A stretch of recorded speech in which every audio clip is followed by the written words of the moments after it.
Hola primos, bienvenidos a un nuevo episodio de La Fumilia. El día de hoy tengo el honor de estar acompañada de un gran personaje que ha aportado mucho valor, mucho conocimiento a la cultura del cannabis. Lleva más de 46 años de su vida dedicada al cultivo y además a explorar diferentes áreas de la ciencia del cannabis y 26 años fundando una empresa muy reconocida de fertilizantes posicionada en el top 10 de Estados Unidos de empresas de fertilizantes. Así que démosle la bienvenida a Uncle John. Bienvenido. Welcome. Thank you. Thank you so much for inviting me. No, thank you for being here with us, for accepting the invitation. It's my pleasure. Same. I can tell the same.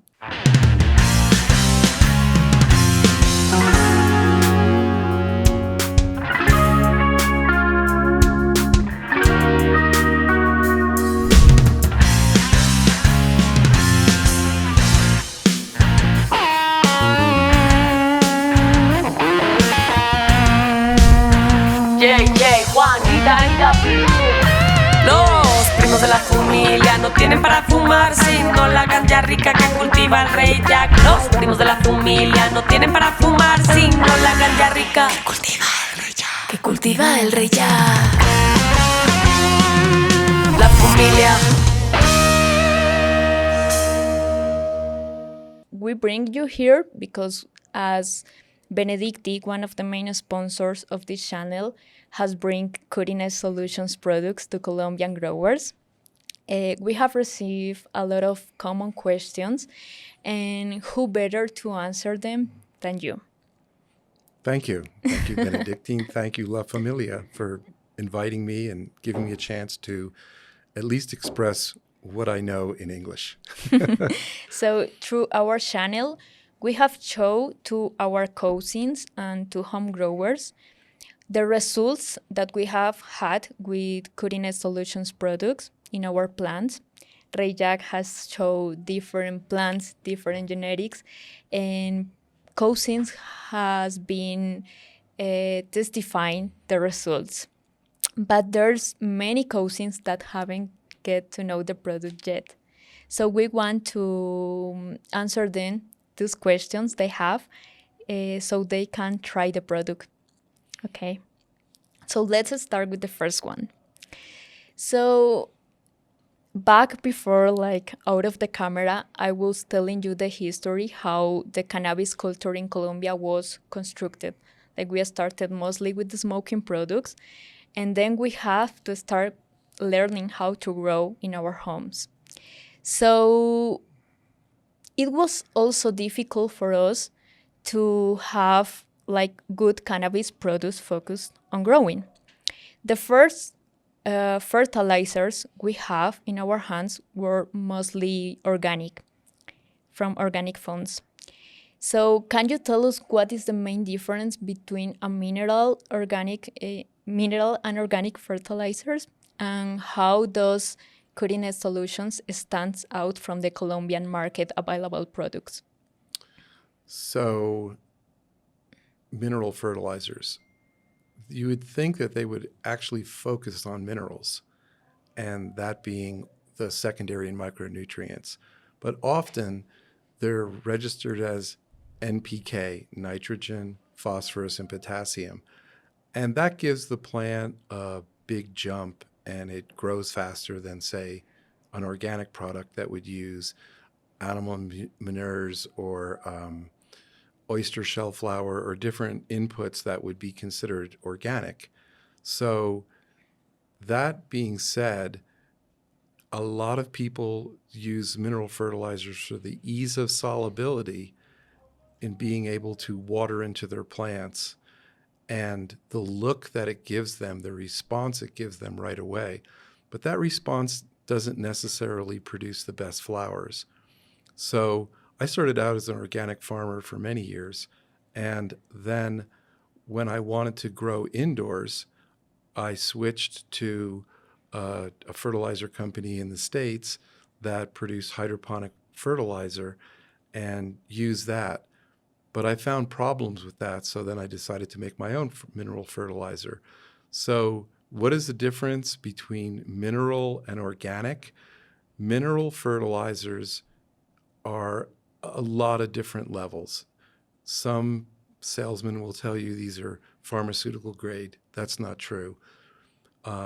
You take magnesium sulfate, which can be mined here in Colombia and be a good quality, but pharmaceutical grade is refined, and that costs in US dollars about $35 a pound, not 35 cents a pound, which is what is the ag grade.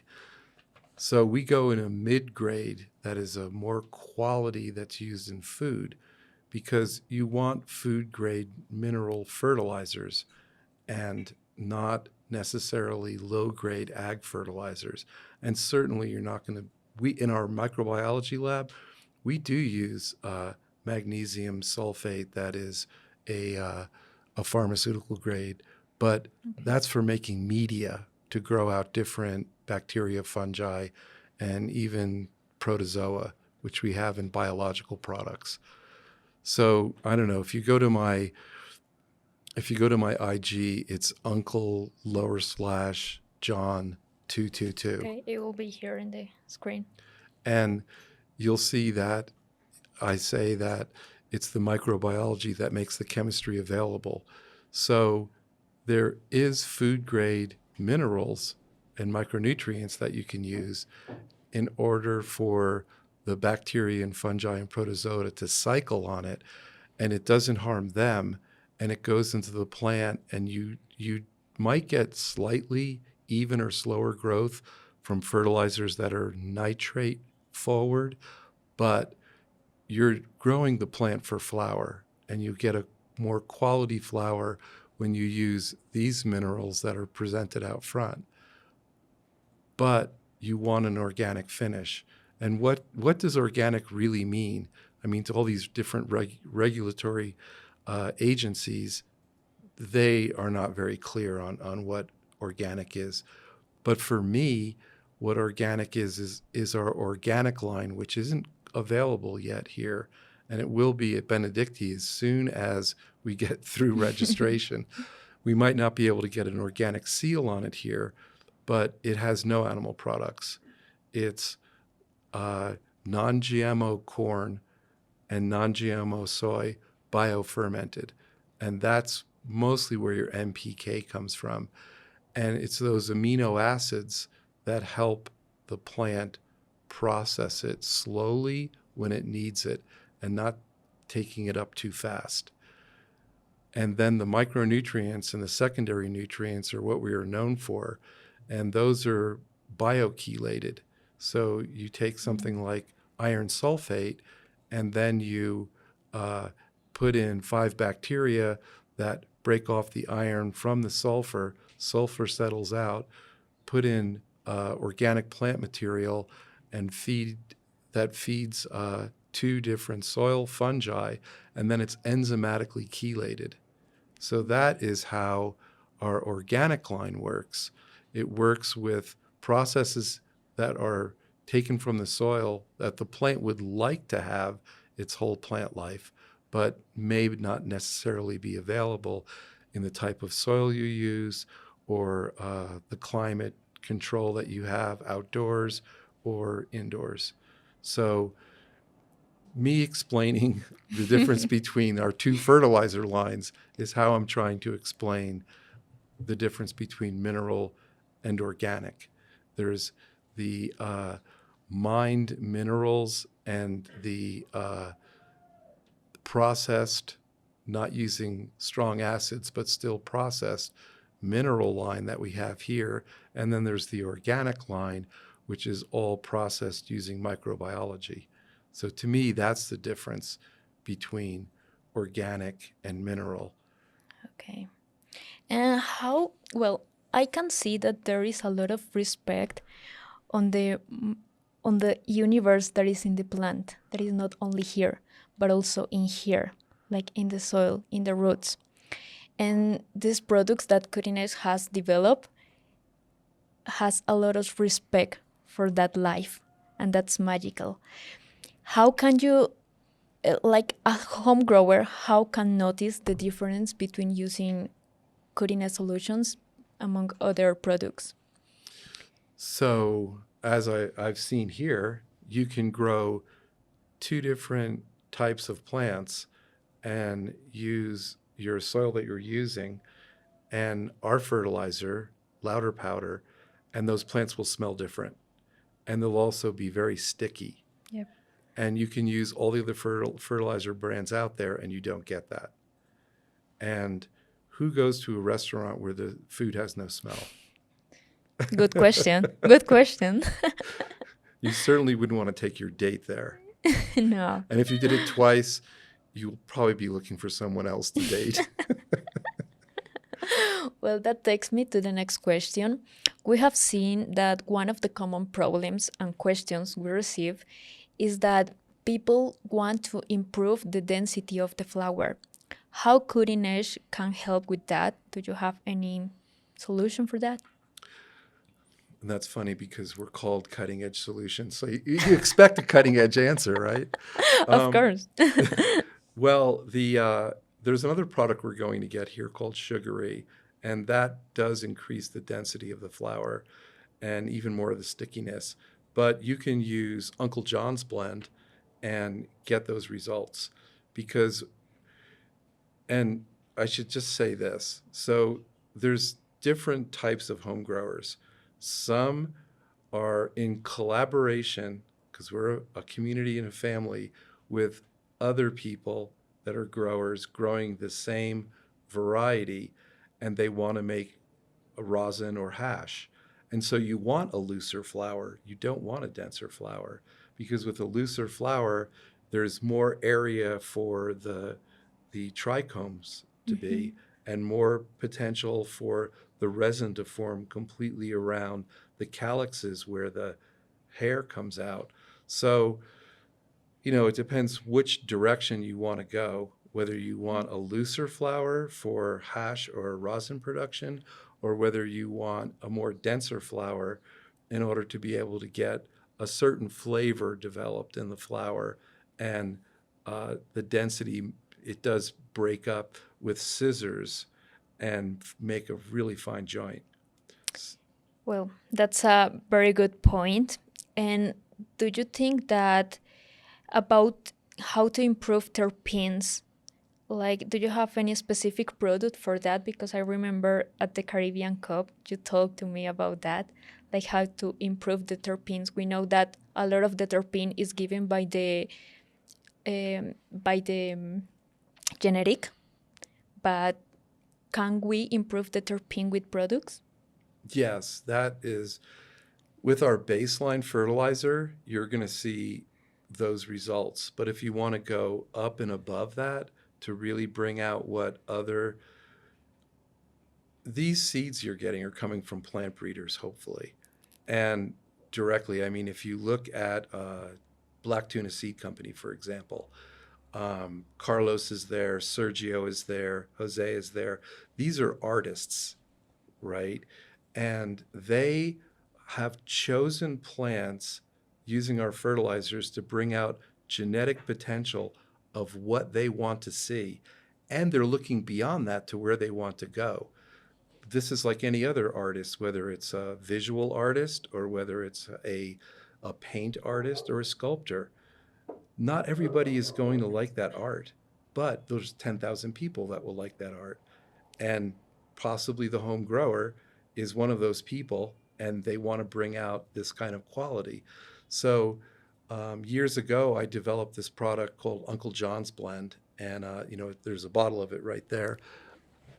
I think I can reach it. So this product, I mean, it's got the Colombian label on it, which is a little different than the American label, but still, what this has is complex potassium, sulfur that's free floating, because I don't know, we could go into a long discussion about whether potassium is a metal or not, because you can chelate metals, but you can only complex other elements. So potassium, I can't chelate it, so I'm calling it a complex. So it's complex potassium, and it's biochelated iron, manganese, and zinc. So this is an organic product. So when you really want flavors, you want to have an organic finish in your product. So what's important about having iron, manganese, and zinc in a certain ratio, a higher ratio than it's in the baseline or even other fertilizers, is that it's biochelated, so it's organic. So it's been done with microbiology. In our baseline, it's done using DPTA and EDDHA, which are mild synthetic chelators. The plant really wants this because that's what it should be getting out of the soil. But we have short-term crops, and a lot of the succession of microbiology doesn't happen in time, especially when you're indoors. So for indoors especially, and for small growers, this product will bring out the terpenes. And basically the way it works is you have to have a higher ratio of iron to manganese to zinc. So manganese is a key micronutrient that every single plant you see needs. That's why it's an essential micronutrient. But it's a way for the plant to make an enzyme that acts like a catalyst that moves nitrogen through the plant to the tips and into the new growth. But there's also a biochemical pathway that it can shut down slightly so the plant doesn't take on a lot of nitrogen at the end. But that's not even the most important thing for growing cannabis, hemp, or hops, because they're all sister plants in the same family. Plants are families too. And this family wants that higher level of manganese because it takes the manganese and makes two coenzymes that are the foundation for making terpenes and cannabinoids. So if you have accurate testing, we do in California, you'll see that you'll have 1 to 2% higher THC, but a lot more bumps going out for all these different cannabinoids. A lot of them haven't even been tested or understood yet, but we can identify them with mass spec or HPLC equipment, which is what we have and what we use in our lab. But the terpenes, so you can see that you use a lot of other brands of fertilizer and you get maybe 1 to 2% terpenes. Well, when you use this, you can get 4% terpenes to 6%. We have a Higher. Way higher. Oh, And you have to look at it as, I mean, I know that you don't really have earthquakes here not that much. but in California, it's a common thing. And so you kind of choose where you're going to live based on the earthquakes in that area. Okay. And they have numbers in the Richter scale. So the Richter scale goes up in geometrically. So 1 to 2, you could be sleeping in bed and not even feel it or wake up. You're at 3, you're awake. 4, you really are looking to get out of bed. At 6, you're actually out of bed. You're flying through space, and then you realize what's happening when you hit the wall and fall to the floor. Your house might come down. So, this is why you're going to be selling a lot more air filters and air filtrations. If you use these products with that product, your neighbors a square away are going to know you're growing. So you've got to think about that. You really want more terpenes? Well, one time when you come back to your house after you've been out and you smell your house and you're still, or your apartment, and you're still half a square away, You will smell them. you will smell them. It happens here. Sometimes we open the door, like the street door, and we can smell the growing when it's flowering. Well, talking about families, you were explaining to me that the Corina Solutions products work as a family, like they have a synergy between them. So I would like to ask you, what difference will notice a cultivator, a grower, if he used, like, for example, only the basis grow A plus B and bloom A plus B, will notice a difference between a grower that use the grow A must be grow bloom A plus B, the Uncle John's blend and the Silicious? Do you think there will be a notice difference? Well, there'll be a noticeable difference over other fertilizer lines, but um, I thought I made this very simple, but then I came to Colombia and realized that there is a difference between measuring here and the rest of the world. Okay. You probably realize that. Yeah. You've been into other countries and you realize that, or the US, a pound is 454 grams. Everything is different. It's 500 grams here. And so, these are done by weight. So 1 pound, 454 grams goes into 1 gallon of water, which is, a different measurement here, 4 liters. It's 4 liters, yep. And not 3.785 in the rest of the world. So, you've got a unique thing going, and I want to change it. I did the math, and this will, with this product, you have 420 liters of water. Like the 420. Okay. Interesting. Wow, that is an accidental plus. All right. That's a nice point. It is. It is. Well, there is also a question about, is there any difference between a solid fertilizer versus a liquid fertilizers? Does this change the quality of the product? Well, it could when you're using ag fertilizers and you're running them through a doser system. But especially with home growers, we use food grade components. That's why we have almost 0 heavy metals. We have the lowest heavy metals of any fertilizer in the industry. For a long time, we had a heavy metal drummer that was our greenhouse manager. He's touring, so he's not with us anymore. But I can handle some heavy metal, but I don't want heavy metal in my flour. Good point. So it's super clean and dissolves completely and easily. And so these plants pull up all the heavy metals.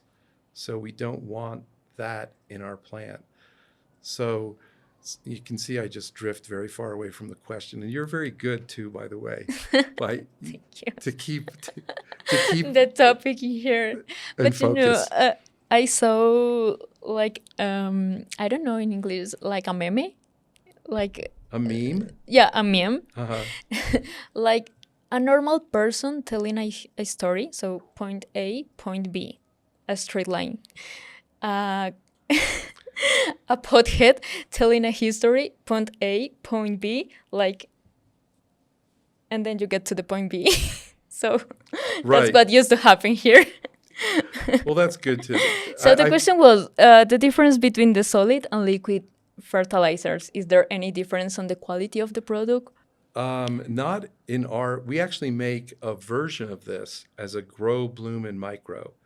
And there's no difference between our liquid version of this and our powdered version of this. You will get the same results in the plant that's under the same conditions, in a grow tent, the same conditions, and you can test that. And, I have ways of testing it with meters. We also have a lab, but out in the field, I'm not going to bring the lab. And you'll see the same results. Shall we try some of them? One of these meters, you mean? Yeah. Sure. There's a potassium, an EC meter, a nitrate meter. Probably should show what one of these meters look like. These are Hariba meters. I started out using these about 28 years ago. This is not from 28 years ago. I mean, just think what cars looked like 28 years ago. And I'll leave it there. But they were made so that you had to do a lot of calibration to keep them accurate. These have a well where you can put liquid inside so you can test your fertilizer.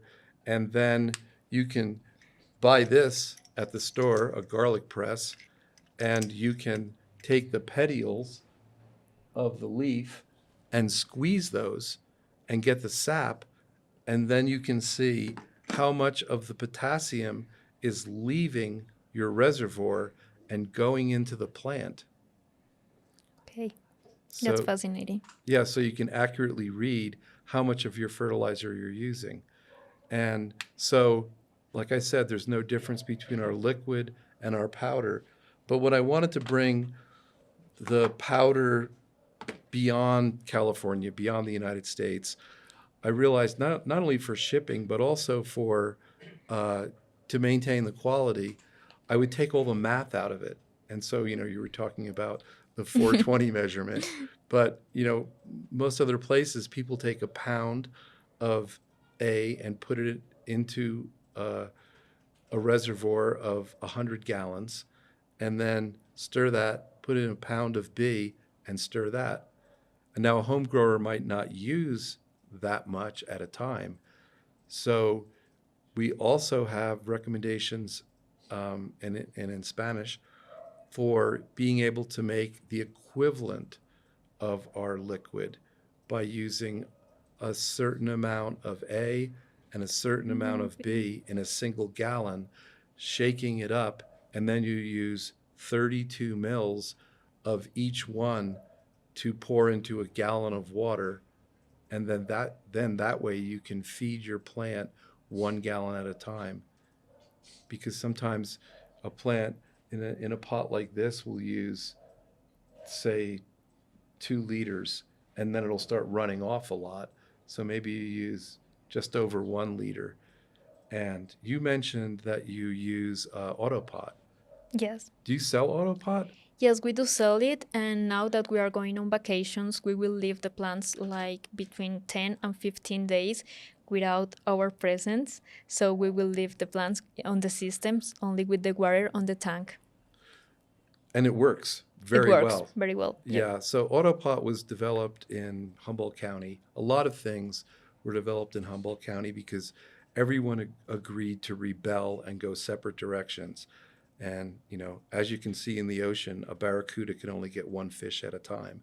So Steve, who developed Autopot, I met him in the 80s, and he had this, he was somebody that had to leave for periods of time and needed his plants watered.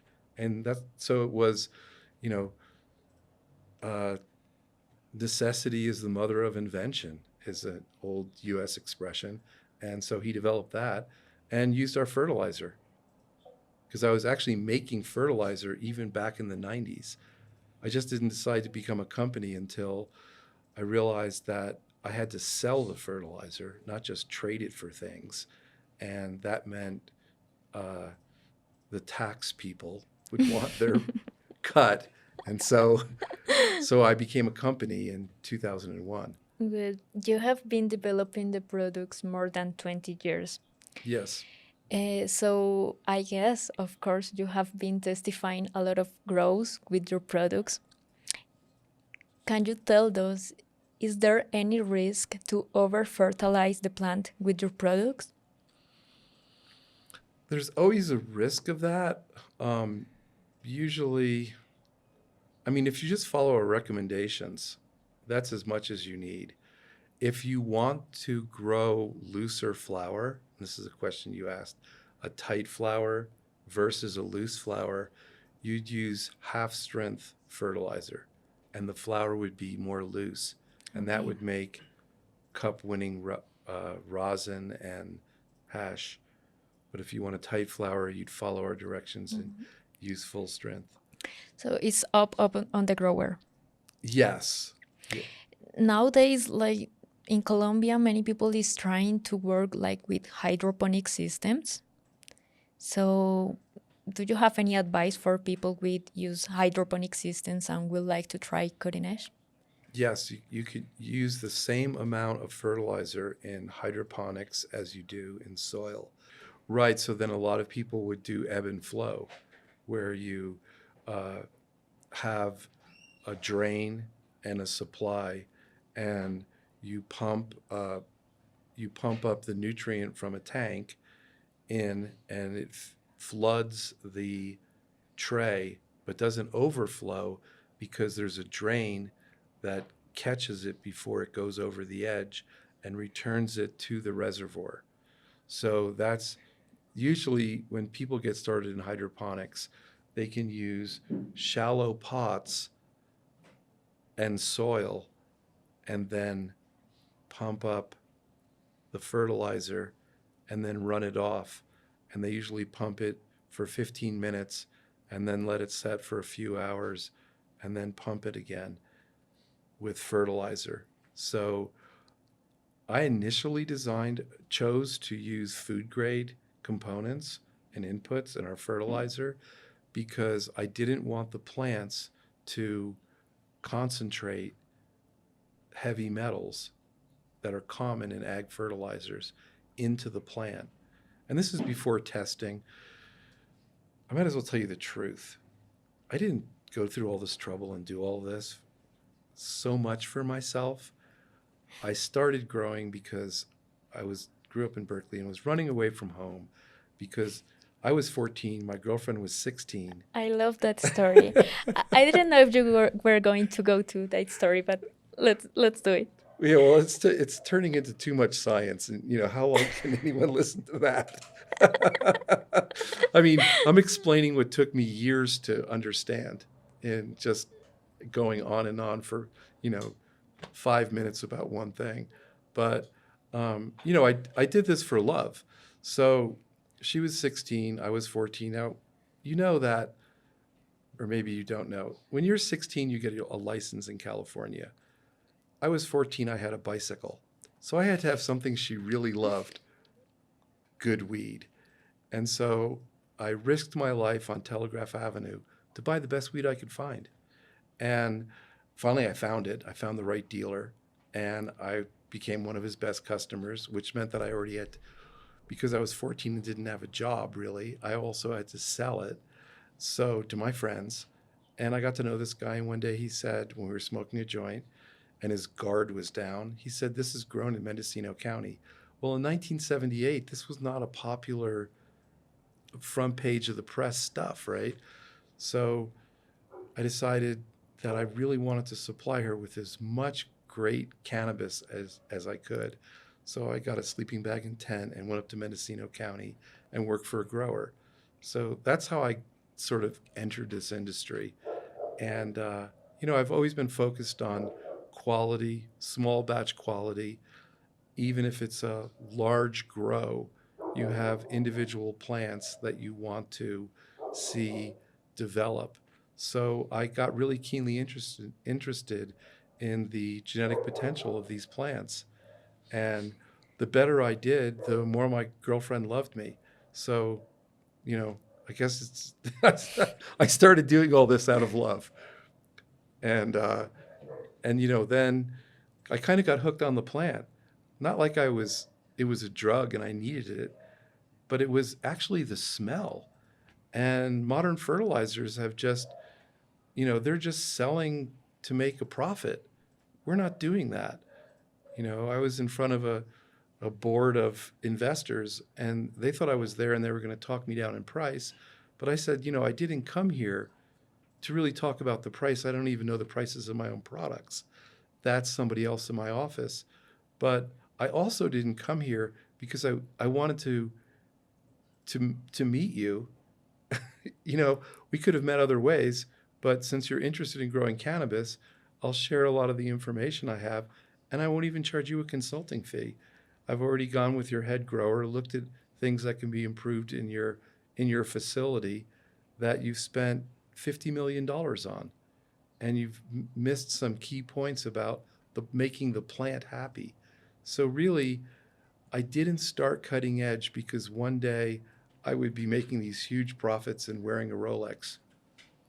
No Rolex. No Rolex, no gold, no 24K, no ice, no. No grill. No grill. No, I did it purely because I get to meet amazing people like yourself and your father here and your whole crew. Thank you. Thank you for putting that much love and respect, not only on the plant, but in life in different ways. Also, was nice to know that Cutting Edge is also a family company. Benedicti is also a family company, and we are in La Fumilia, of course. We are family, so it's nice how life connects different points. Well, going back to another topic we must talk about. Okay. Products can be applied as foliar, but also as irrigation. So, which method do you think is better? Well, I would have to say all these products I designed as foliars. So you could try doing that and see the results. If you're growing in a media that or a substrate that is coco coir or doesn't have a lot of inputs in it, a lot of organic inputs, then you should probably feed through the soil. But you could take a product like Uncle John's blend and either feed it through the soil or you could foliar spray it. If you foliar spray it every 5 days to 7 days until you get to the point where you don't want to spray the flowers, you can save 100 times the money than you would putting it through the soil. Okay. So there's a cost savings right there, and you're going to get the exact same results. Thank you. Well, it's been a pleasure, John. Thank you so much. With Cutting Edge, we have had like a noticed difference in our harvest, and we have done 3 harvests with your products. Would you like to see the flowers? Yes. Oh, wow. That's big harvests. Actually, these 4 Biden apples we have right here is also powered by Cutting Edge Solutions. That one is Ocean Spray from Black Tuna. Ah, it smells like the ocean. It smells like. It does. That's incredible. Yes. Carlos and the guys really know how to name plants. Yeah, they know. That drink is not that popular here in Colombia. So once we knew the story, with my dad, he went to the store and he found the ocean spray. He tasted and he said, "Now I understand the name. Like it's literally the same." Cranberry. That's a nice fruit. I love it. ¿Qué tenemos acá? So here we have chocolate waffles. Chocolate waffles.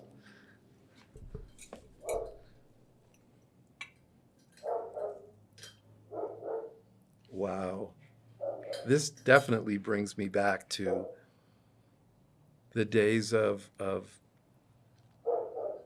Colombian being grown and crossed for the first time and people just saying wow at harvest parties. I mean, it just has this beautiful nose. How long are you allowed to smell this on camera? 13 hours if you want. Wow. And it looks beautiful too. It's really got a lot of crystal. Thank you. That says something about black tuna.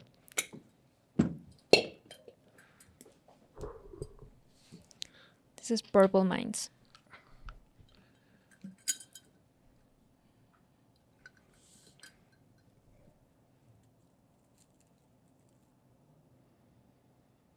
Yes, it definitely has the mint, kush mint smell. See, it's amazing that this is all being grown in Colombia now. I mean, I grew up with these. Shout out for all those people that you were saying they are art. That's art. Yeah, they're artists. Yep. They have a vision and they just keep going forward on it. And I visiting their farms, I get to see a lot of the mistakes. You'll never see those probably. You're part of that history. You told me last time. Oh, my part of that story is Huge. I get to support these growers. I get to see their practices and I get to see their art. I was at one of the reasons I'm here is I'm going to Josh and Liliana's wedding on Barranquilla on the 7th. Oh. Liliana is from Barranquilla. Josh is from California. And his farm, Keepsake Farm, is next door to Freeborn Seeds, Mean Gene. So maybe something that you'll never see is, and Mean Gene is known for, at Freeborn Seeds, is known for his Cherry West. He's known for his root beer and a few other things. But when you keep continuing to grow these plants, going to seed. Mean Gene has, you hear about people that have F3, parents cross back and forth 3 times. He has like F27s. He got started because his mother came to Santa Marta in 1972 and got a plant that had really strong branching, which in Northern California we get sometimes early heavy rains in September for just a day or two. So this was a good characteristic. She brought it back. She kept breeding it to itself, coming up with male and female plants, breeding them. Gene took it from there and brought out these amazing cherry flavors, later some root beer flavors. But Carlos went to Emerald Cup some years ago, and Carlos was so happy. Carlos told me the story, and Gene told me the same story, not in the same room. But, Gene's version was the same as Carlos's. And he said, yeah, this guy shows up, he's like super excited to buy all these varieties that are completely sold out. And the only reason no one was at the booth was I was sold out. But I asked him where he was from, and when he said Santa Marta, I said, I've been waiting to meet you. And he went into a drawer and pulled out seeds and said, these are Cherry West, and I've been waiting for you to show up. I'm going to give them to you. And that became the basis of Carlos using all these different hybrids. But his mother originally got it from Santa Marta and called it Candelabra. So it was called Candelabra for decades before it came back here. And now Carlos has worked it in with his masterful brush strokes to get different versions of it here. So it's an amazing developing plant. And so I get to actually meet people like this and share stories with them, having been a grower in Laytonville myself. But I get their family stories. And that's why I'm on La Familia, right? And I'm sure you have a lot of stories similar to that one, but that must be for the next chapter in La Familia. Sounds good to me. Okay, thank you so much, John. Thank you. And thank you for the contribution you have done also for the cannabis culture in Colombia. It's just starting. We're going great places. We're going to bring it on back home. Let's hope it keeps growing. Thank you. Thank you so much. Oh.